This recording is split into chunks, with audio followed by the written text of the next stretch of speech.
న్యాయాధిపతుల గ్రంథము. ఒక్కసారి మీరు నేను ఈ మాటలు వినబోతున్నాం. చదవండి, ఈ మాట చూడండి. 13వ వాక్యాన్ని చదువుదాం.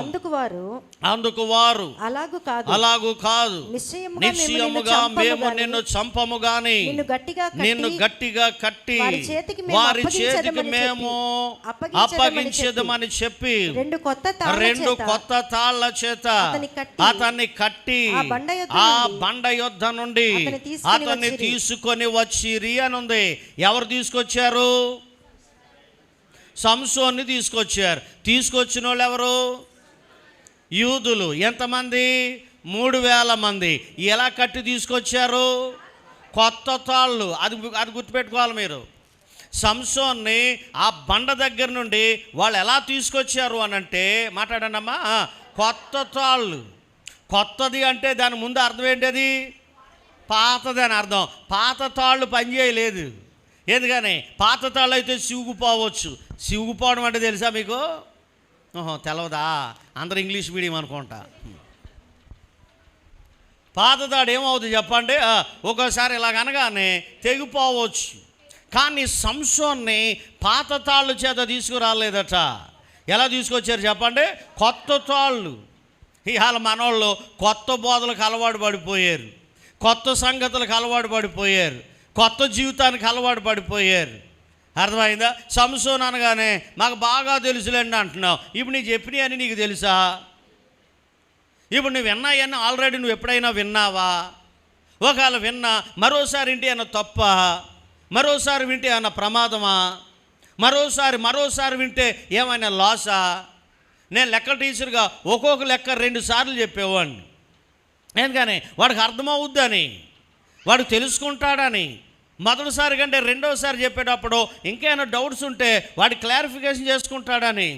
ఈవేళ మనోళ్ళు కొత్త బోధకి, కొత్త సంగతులకి అలవాటు పడిపోయారు. అపోస్తుల కార్యాల గ్రంథము చూడండి. పౌలు గారు ప్రాంతానికి వెళితే ఏదో కొత్త సంగతులు వినుట యందును కాలము గడుపుతున్నారు అని రాశాడు. ఆ మాట చదువుదాం.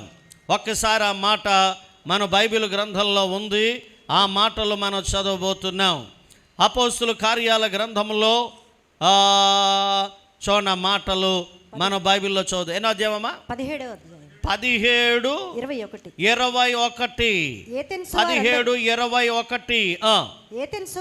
ఏదెన్సు వారందరును అక్కడ నివసించు పరదేశులను ఏదో ఒక కొత్త సంగతి చెప్పుటయందును వినుటయందును మాత్రమే తమ కాలము గడుపు చుండిరి. లుక్ ఎట్ నా మాట వినాలి ఇక్కడి నుంచి మీరు. చాలా జాగ్రత్తగా ఇక్కడ ఏమన్నాడు చెప్పండి? ఏదెన్సు వారును, రెండోది అక్కడున్న పరదేశులను, మూడోది ఏదో ఒక కొత్త సంగతి.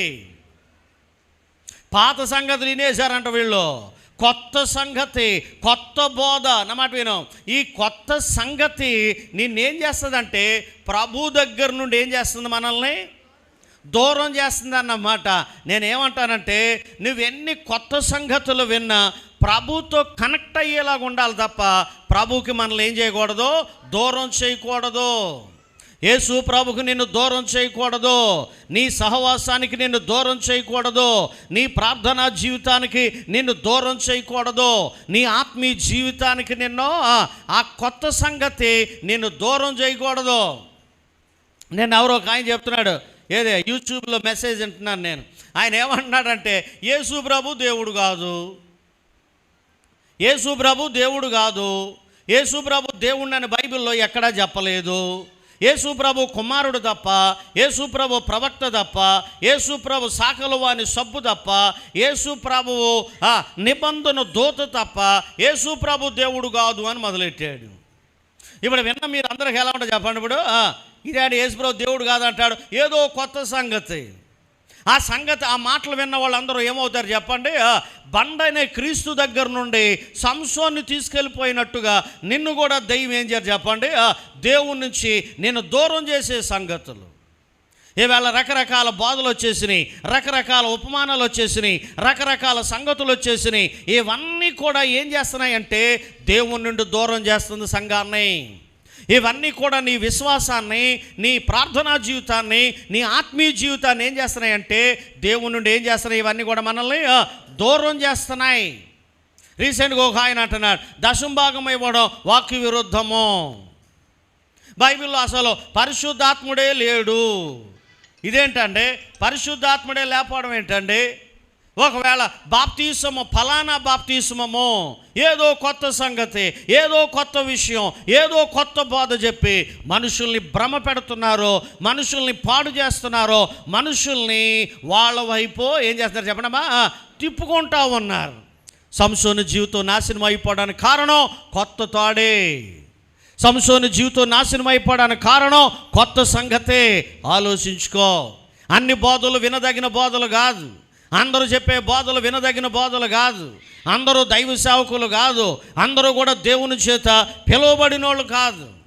అర్థమైందా మీకు? అంచేత మీరు బాగా చదువుకున్న వాళ్ళు ఉన్నారు ఇందులో, అర్థం చేసుకోండి. మిమ్మల్ని మీరు ఒక్కసారి అర్థం చేసుకోండి. మరలా చదవండి ఆ మాట. అది 21 ఏథెన్సు వారును, ఆ పై మాట కూడా చదువుతారా? 19వ వాక్యాన్ని చదువుదాం. అంతట వారు అతన్ని వెంట పెట్టుకొని అరియోపగు అను సభ యొద్దకు తీసుకొని పోయి, నీవు చేయుచున్న ఈ నూతన బోధ ఎట్టిదో అదన్నమా. నువ్వు చేయుచున్న ఈ నూతన బోధ ఏం చేశాడు? యేసు ద్వారానే పాపక్షమాపణ, యేసు ద్వారానే విమోచన, యేసు ద్వారానే పునరుద్ధానం, యేసు ద్వారానే పరలోకం, యేసు ద్వారానే నిత్యత్వం అని ఆయన బోధ చేశాడు. కానీ ఆ ప్రాంత ప్రజలకు అది అర్థం కాలేదు. ఏదో కొత్త సంగతి విని ఏం చేస్తున్నారు? వాళ్ళు కాలం గడుపుతున్నారంట. వాళ్ళు కూడా విశ్వాసులు అలాగే ఉన్నారు. ఎప్పుడు అబ్రహాం గురించే చెప్తాడట మన పాటర్ గారు. అబ్రహాము కోసం నీకు తెలియని విషయాలు బైబిల్లో ఎన్నో ఉన్నాయి. ఇప్పుడు జక్కయ్య చెట్టు ఎక్కాడు, జట్టు దిగాడు అని చెప్తాడంటరా. జక్కయ్య చెట్టు ఎక్కాడు, చెట్టు దిగాడు. నీకు తెలియని విషయాలు బైబిల్లో జక్కయ్య గురించి ఇంకో ఎన్నో విషయాలు రాశాడు. అంటే బైబిల్ అనేది మహాసముద్రం. నీకు తెలియని విషయాలు బైబిల్లో ఎన్నో ఇంకా ఏమైపోయినా చెప్పండి, మరుగై ఉన్న మన్నాను మీకు ఇస్తాను అన్నాడు. అంటే మన్నా మరుగు చేయబడిందన్న మాట అదే వాక్యం, అదే వ్యక్తి, అదే జీవితం. నీకు తెలియని విషయాలు ఇంకెన్నో అందులో ఉన్నాయి. ఎనీహౌ ఏది ఏమైనా, ఎన్ని కొత్త సంగతులు మనం వింటున్నా, ఎన్ని కొత్త బోధలు మనకు వింటున్నా, ప్రభు దగ్గర నుంచి మాత్రం నేనేం చేయకూడదు? అవి వేరు చేయకూడదు.